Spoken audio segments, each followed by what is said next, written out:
आपके गम में सुबह शाम रोना ही रोना है। आपके गम में सुबह शाम रोना ही रोना है। आपके गम में एक दिन जिंदगी को खोना।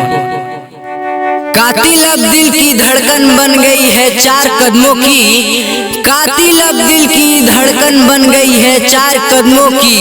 कोई मेरी तरफ आता हुआ महसूस होता है। कुछ खटकता तो है पहलू में मेरे रह रह कर। कुछ खटकता तो है पहलू में मेरे रह रह कर। हाँ अब खुदा जाने तेरी याद है या दिल मेरा। ऐ काश हमें आपका दीदार न होता। ऐ काश हमें आपका दीदार न होता। हाँ मैं पागल ना होता। हाँ मैं पागल ना होता, बेकार ना होता। रोज कहता हूँ ना आऊंगा कभी उसके घर पे।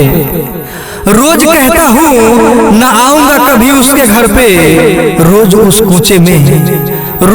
कूचे में एक काम निकल आता है। तुम उसे सिकवा समझकर किस लिए शर्मा गए। तुम उसे सिकवा समझकर किस लिए शर्मा गए। मुद्दतों के बाद देखा